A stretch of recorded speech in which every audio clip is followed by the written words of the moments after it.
tenemos en este momento.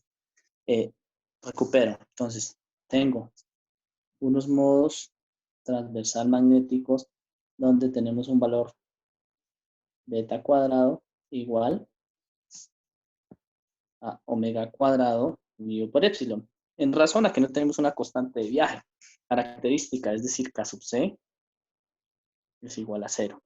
De modo tal que nosotros sabemos plantear una impedancia transversal electromagnética que siempre me caracteriza el campo eléctrico en X sobre el campo magnético en Y, o el campo eléctrico en Y menos el campo eléctrico en X.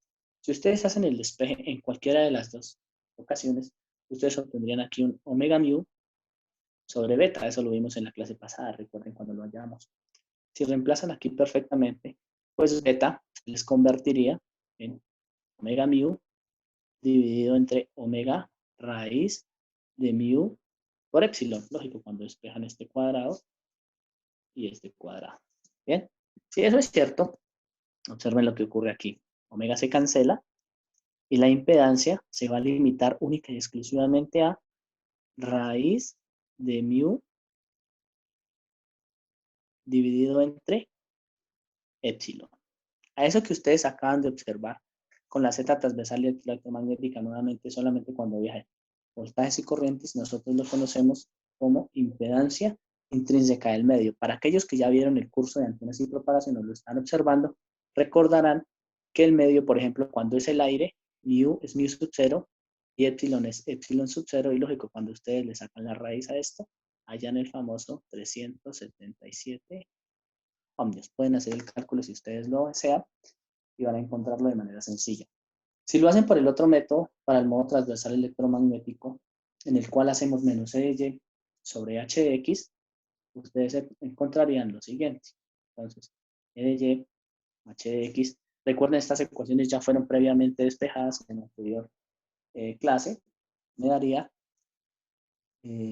directamente raíz de mu sobre epsilon. Por cualquiera de los dos métodos que ustedes lo hagan, van a encontrar efectivamente el mismo resultado.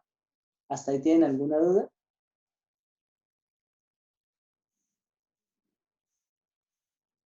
No, señor. Sí, profe, en la ecuación, la primera, la de Z del campo electromagnético, la parte amarilla, lo último, es raíz de mu sobre, no, Epsilon, raíz de perdón. frecuencia. Raíz de mu, voy a hacerlo un Ok. poco mejor. Epsilon.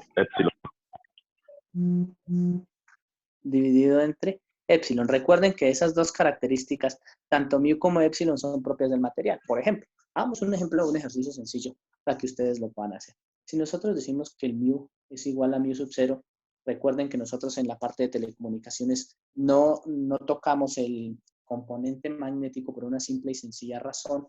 No queremos imantación sobre ninguno de nuestros elementos, ni que le ejerzan nada de fuerza.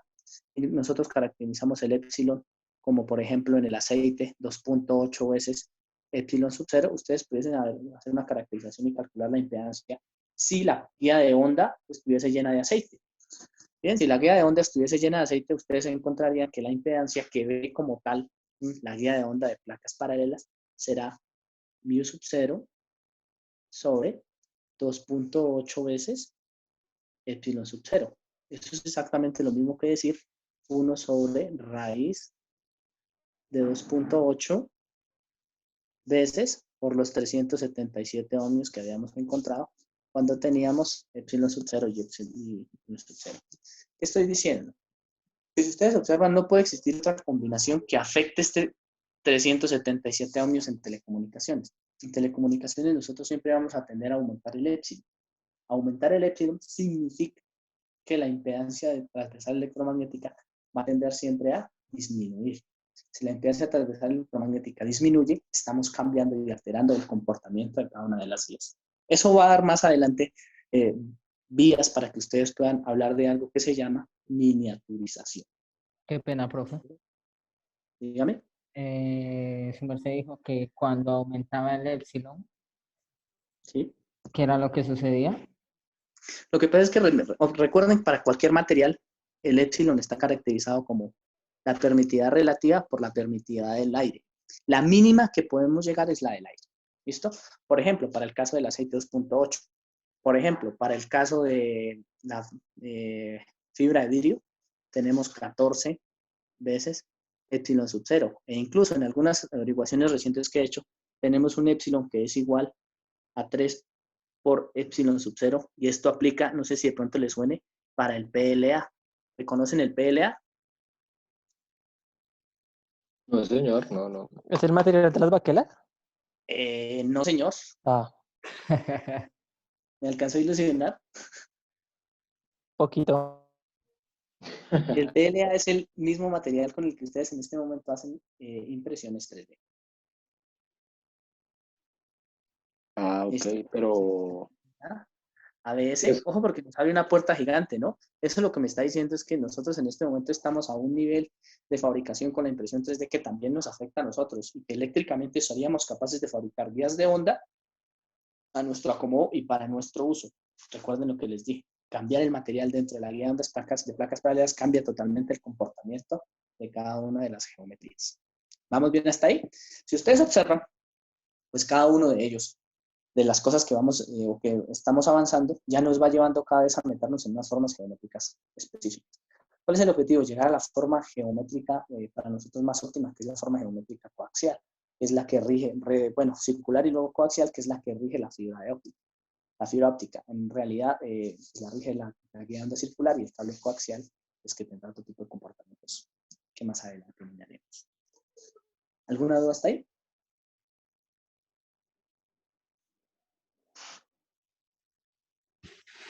No, señor. No Bien, sé. entonces avanzamos. no, señor. ¿Listo? En ese orden de ideas, pues nuestro siguiente paso sería trabajar con los modos transversal eléctricos de una guía de onda de placas paralelas.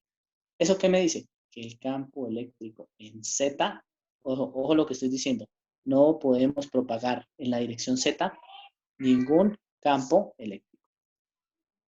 ¿Bien? ¿Listo? Si eso es cierto, entonces nosotros vamos a tener que las ecuaciones de Helmholtz se van a reducir a el campo eléctrico en X va a ser igual a menos J beta de las mismas ecuaciones generales que teníamos ahorita, K sub c al cuadrado, la derivada de h de z con respecto a X. El campo eléctrico, el campo magnético en Y va a ser igual a menos J beta de las mismas ecuaciones que caracterizamos ahorita sobre K sub c al cuadrado, la derivada de h de z con respecto a Y. Como es de intuir, pues son perpendiculares, ¿no? Cuando hay una variación en X de la dirección la dirección en la que viaja la onda, recuerden que Z viaja la onda con respecto a X, habrá otro lugar nuevamente con la variación con respecto a Y, y su variación es paralela, recuerden eso, es paralela. Luego vamos a tener una variación, un campo eléctrico que va a ser igual a menos J omega mu, siendo omega la frecuencia, recuérdenlo, dividido entre K sub c al cuadrado multiplicado por la derivada de h de z con respecto a y.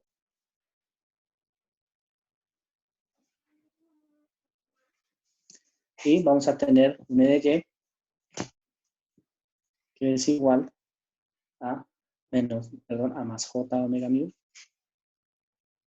dividido entre k sub c al cuadrado derivada de h de z con respecto a x. Pregunta: ¿cómo resuelven ustedes una ecuación diferencial que tiene la variación en una sola dirección? Obsérvenlo acá. H de y depende con respecto a y. H de x depende con respecto a x. O sea, en este no tendríamos mucho problema. Pero miren el cruce de los otros. Y con respecto a x y x con respecto a y. Cuando están totalmente relacionados. Claro, cuando ustedes intentan resolver eso, se dan cuenta que para el campo eléctrico en E no puedo resolver nada, porque dije que el campo eléctrico en Z es 0. Recuerden, cuando yo intento resolver los modos transversales, siempre resuelven o el E de Z o el H de Z. ¿Bien? Si eso es cierto, pues planteamos nuevamente nuestra ecuación general de onda y vamos a encontrar que la derivada al cuadrado con respecto a x de h de z más la derivada al cuadrado de h de z con respecto a y, más la constante característica, que en este caso sí hay una propagación en la dirección z, si existe una propagación, ¿cuál propagación? Se propaga el campo eléctrico z, va a ser igual por h de z igual a 0. Voy a colocar aquí de forma más regular la ecuación. La pregunta es, ¿cómo resolvemos esa ecuación? Escucho ideas.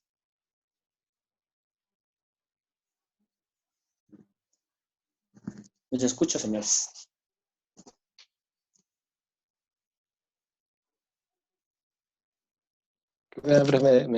Que no, digamos, no alcancé a copiar la ecuación, me la regala de nuevo, por favor. Sí, profe, no la copiamos. Perdón, a ver. Ah, perdón, le di nueva pizarra. Entonces, yo lo que estoy diciendo es que la derivada. Profe, Sí, ese está en alguna página del libro, ¿cierto? sí, claro, estoy trabajando exactamente aquí en la página número 100. Vale, si ustedes abren el libro de su computador pueden seguir lo que yo estoy haciendo. Derivada al cuadrado Ah, con respecto a x. Más derivada al cuadrado con respecto a y. Más la constante característica, que es lo que afecta a la ecuación diferencial, multiplicado por el campo eléctrico en z, que es el único que puedo propagar, igual a 0. Pregunta, ¿cómo resuelvo este tipo de ecuaciones? Si ustedes recuerdan, al inicio del curso, yo les pregunté y les aseguré que ustedes debían resolver una ecuación específica para cada una de estas ecuaciones. ¿Lo recuerdan? sí, señor. Muchachos, ¿lo recuerdan?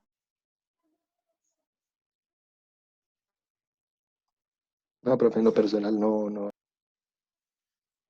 No, señor. Recuerden que nosotros dijimos, en ese momento dijimos que la derivada al cuadrado de algún valor de una función f con respecto a una ecuación, ¿cierto? Podía ser fácilmente resuelta más k por f igual a 0 como una ecuación diferencial homogénea. Decíamos, por ejemplo, que u al cuadrado más k al cuadrado igual a 0. Y u era más o menos jk. Cuando ustedes se devolvían y encontraban lógicamente la solución, se daban cuenta que si u es igual a la derivada de f con respecto a una variable x, es claro, la solución de esto es exponencial, es decir, que u es una exponencial y la solución sería una constante a por e a la jk, o lo que tengamos en ese momento, más una constante b por e a la menos jk. Esto inmediatamente me da un comportamiento cosinusoidal. ¿Me recuerdan? ¿Listo? Es decir, esto es un coseno que va variando en función de k. Pero eso no es lo que me interesa. A mí lo que me interesa en realidad es poder definir cuánto vale la impedancia ZTE. En este momento no es tan referente encontrar las ecuaciones de cómo viajaría el campo eléctrico, cómo viajaría el campo magnético de modo transversal, porque la geometría en realidad de guía de ondas de placas paralelas solamente la utilizamos para unos determinados casos. Sin embargo, nosotros pudiésemos llegar a una solución bastante sencilla. Bien, entonces, esa solución vendría dada por un valor cosinusoidal, ya les voy a encontrar el resultado, y sería lo siguiente. Entonces, ¿cómo puedo encontrar esa impedancia transversal electromagnética? Como omega mu sobre eta. La pregunta es, ¿cuánto vale beta? ¿Por qué? Porque ya aquí la constante K es igual a K sub C, perdón, K sub C al cuadrado, que es igual a K menos beta al cuadrado, sí hay propagación. Es decir, de algún modo hay un envío desde un ingreso hasta una salida de una señal en función de su campo magnético. Obsérvenlo. ¿Cuántas variables tenemos? Entonces, ¿qué conocemos? K la conocemos, siempre es omega cuadrado mu por epsilon. ¿Conocemos K sub C? No. ¿Conocemos beta? No. Así que tenemos que acudir a la solución. ¿Cuál es el problema? Si A y B fuesen similares o iguales, nuestra solución sería única y exclusivamente cosinusoidal. Pero desconocemos A y B. En una ecuación diferencial, por lo general, estas constantes de A y B se les conoce como las condiciones iniciales de la ecuación diferencial. Para nuestro caso, las condiciones iniciales serían con qué voltaje alimenté la guía de onda y en función de su impedancia, qué corriente salió. Si buscamos la solución en un libro de ecuaciones diferenciales me dice, pues fácil, usted lo que puede hacer es encontrar la solución general. ¿Cuál es la solución general? Pues la solución general es A por el seno de K sub C por la variable en la que está variando, en la que está trabajando la señal. Entonces, observen la ecuación. A ver si, no sé si puedo observar. Ok, no me permite. Un segundo. Voy a escribir aquí la ecuación diferencial. La ecuación diferencial me decía derivada al cuadrado de h de z con respecto a x al cuadrado más derivada al cuadrado de h de z con respecto a y cuadrado más k sub c al cuadrado por h de z igual a 0. Bien, miremos la estructura antes de poder trabajar con eso. Es una estructura que se compone de dos metales. En esos dos metales, observen ustedes, ¿listo? Que no puede haber campo eléctrico. ¿Listo? Es decir, no hay campo eléctrico en ninguna de estas direcciones. Ni en el inicio, ni en el final. Si eso es cierto, quiere decir que la única solución en la que yo puedo resolver en donde puede haber variación de campo magnético y o eléctrico es en la dirección Y. Miren, de este punto a este punto, no importa cuánto me mueva. Cuando yo encontré en la anterior solución, dije que el campo eléctrico única y exclusivamente iba en esta dirección. Obsérvelo, el campo eléctrico. Si el campo eléctrico va única y exclusivamente en la dirección arriba hacia abajo, en función de la alimentación, más o menos, eso es de conceptos de campos electromagnéticos, no tiene la oportunidad de hacer esto, de oblongarse. ¿Por qué no tiene la oportunidad? Porque en este caso, por lo general, la dimensión W es mucho mayor que la dimensión D. ¿Eso qué impresión me da en un ambiente electromagnético? Que pudiese asumir que W es infinito con respecto a D.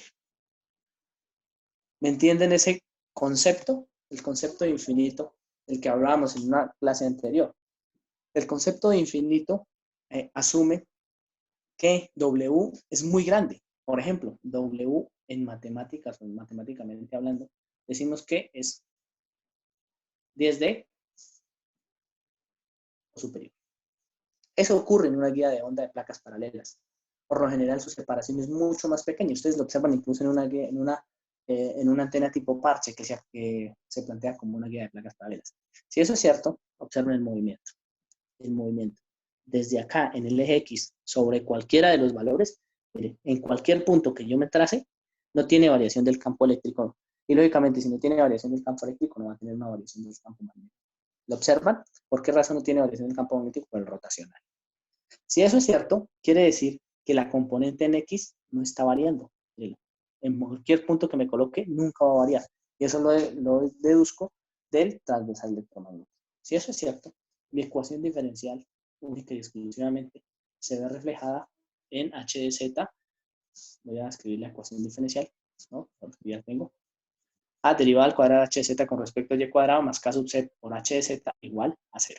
Recuerden y observen que k sub c la habíamos caracterizado como una constante de propagación que depende de cada una de las direcciones. Lógico, si no hay variación de campo eléctrico ni de campo magnético en la dirección X, pues esta no va a existir. Así que K sub C se convierte directamente en K sub Y. Y su solución será a veces seno de K sub Y por la dirección en la que está variando, que es la solución a la ecuación, a la ecuación diferencial, más b veces coseno de k sub y multiplicado por y. Bien, esta es una solución de una ecuación diferencial que tiene problemas con valores en la frontera. ¿Qué es eso en la frontera? Pues observen que lo único que yo podría caracterizar y decir es que en el metal no hay campo eléctrico, pero el campo magnético no puedo decir ni afirmar absolutamente nada. Obsérvelo, ahí no hay campo eléctrico. Si no hay campo eléctrico, pues si yo conozco el campo magnético, ¿cómo encontrar el campo eléctrico? Pues fácil. Yo dije que el campo eléctrico, cualquiera del que yo quiera encontrar, en X obedecía a la ecuación de Helmholtz. La ecuación de Helmholtz para transversal eléctricos me dice lo siguiente. El campo eléctrico en X, un segundo lo busco, ¿dónde está? Es igual a menos J omega mu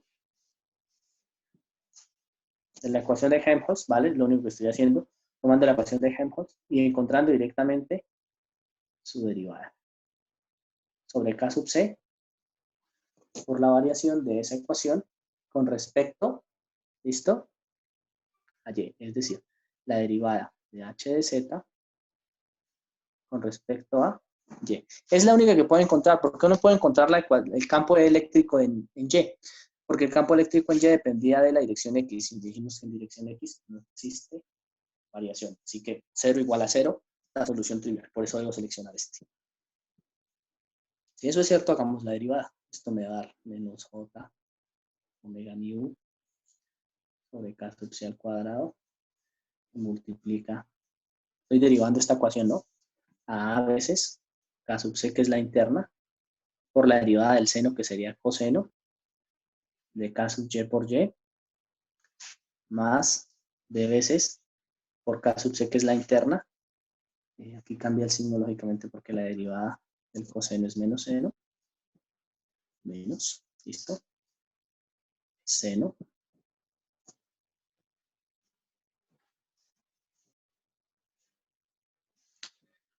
Seno. De K sub Y. Oye. Hasta ahí vamos más o menos. ¿Qué es lo que hice? Si conozco el campo eléctrico en H, el campo magnético en H, pues aplico la ecuación de Helmholtz para los modos transversales eléctricos y encuentro el campo eléctrico. Siempre tengo que encontrar el campo eléctrico. ¿Por qué siempre tengo que encontrarlo? Porque lo único que sé es que esta frontera o en las fronteras, miren, en donde D es toda esta placa de arriba, en donde existe D, y en 0, el campo eléctrico vale 0. ¿Qué estoy diciendo yo? Que hay unas condiciones de frontera. ¿Cuáles son esas condiciones de frontera? La condición de frontera me dice que el campo eléctrico, cualquiera, en X o en Y, el Y no lo puedo caracterizar porque ya me dio 0 igual a 0, pero el X sí. ¿Es igual a 0 en dónde? Donde Y es igual a 0, es decir, en la placa de abajo, y donde Y es igual a D, es decir, en la placa de arriba. ¿Claro hasta ahí? Y por eso necesito encontrar la ecuación de X. ¿Dudas hasta ahí? No, señor. Hablen ahora o callen para siempre, voy a ahorrar.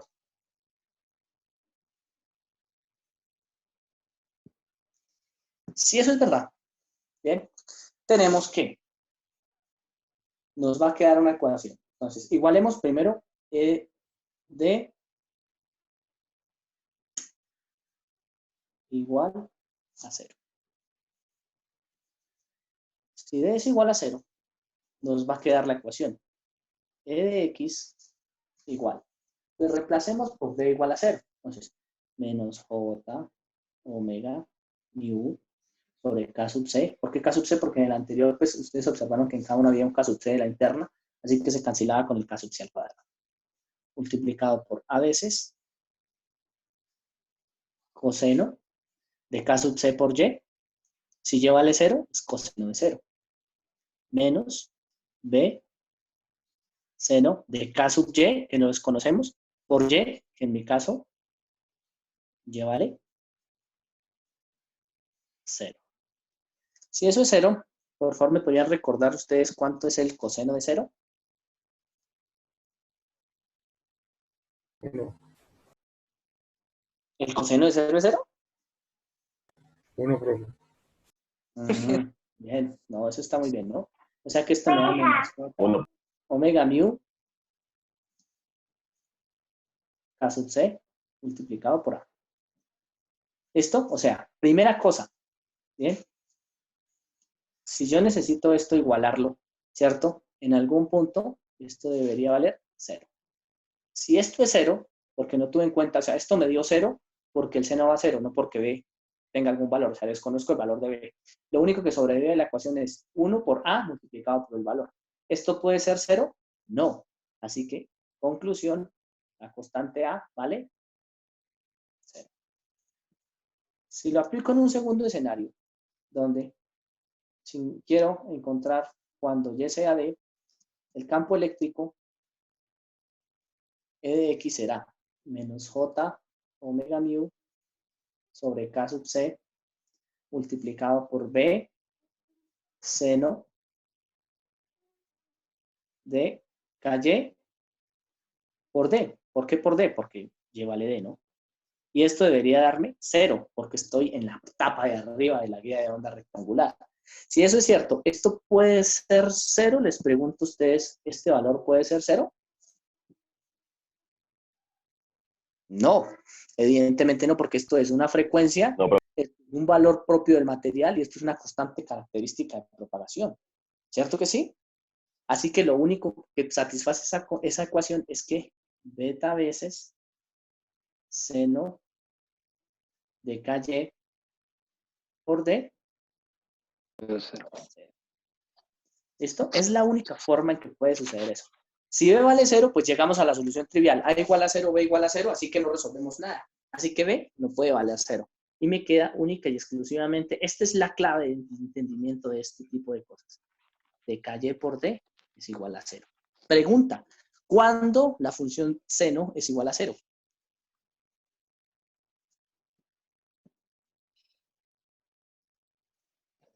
Señores, ¿cuándo la función seno es igual a 0? cuando lo que la acompaña vale 0. Cuando cruza por 0 esta ecuación. ¿Estamos de acuerdo? K y D 0. Cuando KY Igual es 0, sí. por D, Cada pi cada 180. cuando KY por D, voy a cambiar mi forma de escribir la D para que me funcione. Es igual a 0. D lo puedo modificar.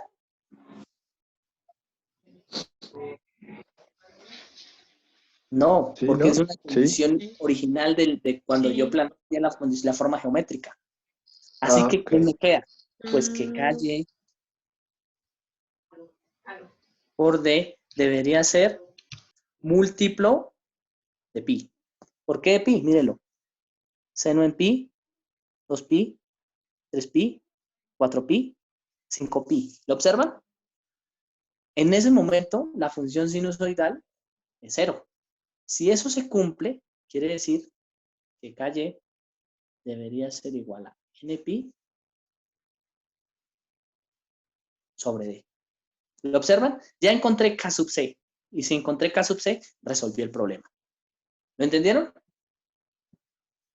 ¿Cuál es o qué le apunto? A encontrar K sub Y. Y este número n que acaba de aparecer es entero. Mírelo. 1, 2, 3, 4, 5, hasta el infinito. Ese n, como es un entero y está cuantizado, de aquí en adelante lo vamos a llamar modos. ¿Claro hasta ahí la palabra? Ahora sí tenemos un entendimiento más claro de por qué son modos transversal eléctricos, modos transversal magnéticos. En mi caso estoy resolviendo el modo transversal eléctrico.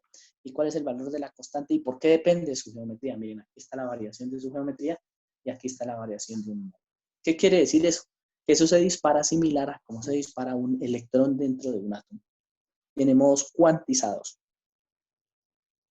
Y ustedes dirán, ¿cómo así? Pues sí. Ya vamos a mirar un ejemplo de solución para que ustedes lo encuentren. ¿Hasta ahí tenemos alguna duda? Creo que ya vamos cumpliendo el tiempo de los 40 minutos.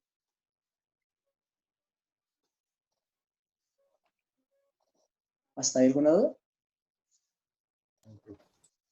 Sí, No. sí. Pues en este momento nos quedan 5 minutos, ¿vale? Voy a intentar resolver ya la ecuación en una siguiente pizarra. Entonces, si esa es la ecuación de solución, nosotros vamos a encontrar lo siguiente. Entonces, la ecuación general para el campo eléctrico E de X va a ser igual a B, ¿cierto? Porque es la constante que al final nunca pudimos encontrar, multiplicado por J, omega, digo, ahí cambio un poco el orden, ¿vale? Para que ustedes lo tengan en cuenta. Dividido entre K sub Y, recuerden que K sub C es igual a K sub Y, multiplicado por el seno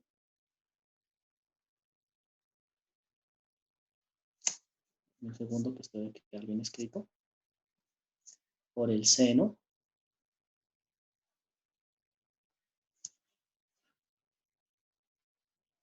¿listo? De K sub Y, pero K sub Y era N pi sobre D multiplicado por Y. Lógico, va a tener la componente de E a la menos J beta Z, ¿no? Que sabemos que hay propagación. ¿Listo? Pero lo más importante que quiero que resalten es que, miren que al aparecer un N en cada uno de esos modos, 1, modo 2, modo 3, modo 4, pues aparecería un modo para el beta. Es decir, existe una constante para cada uno de esos modos. Y en la vida real, ¿cómo asociamos esa constante?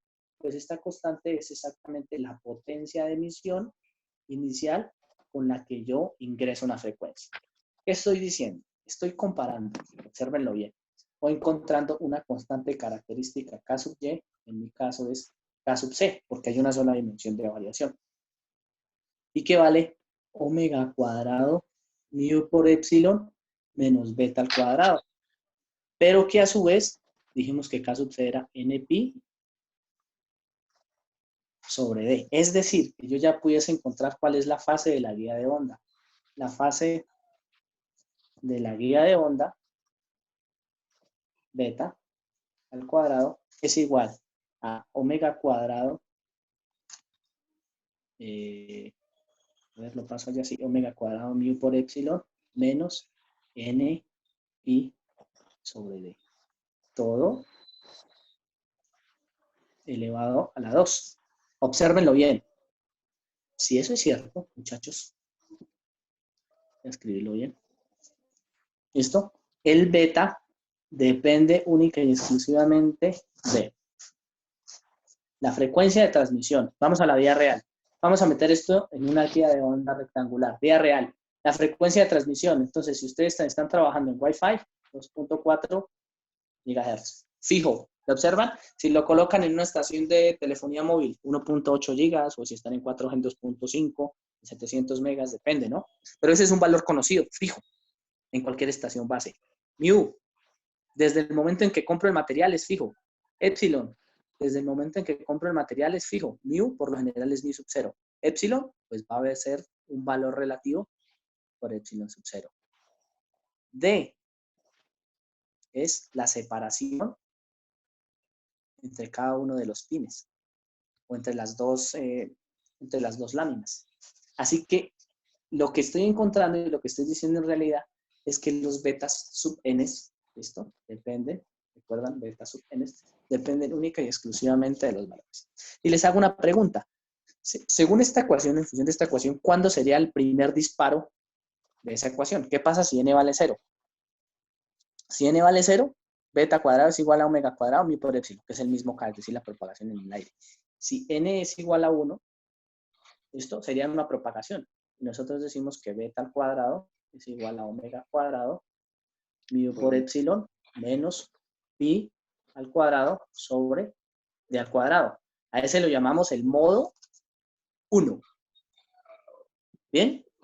Ya empezarán ustedes a asociar algunas cosas, ya ahorita seguimos, apenas se cancele la grabación, empezarán a observar que esa palabra modo, entonces me lleva a decir, una guía de onda es capaz de transmitir un modo cuando es capaz de transmitir una determinada frecuencia. 2 modos cuando es capaz de transmitir 2 frecuencias. 3 modos cuando es capaz de transmitir 3 frecuencias, es decir, varía su ancho de banda. Y aparece el concepto de monomodo Multimodo. y multimodo, señores. Más o menos, ¿qué decimos? Que el monomodo y el multimodo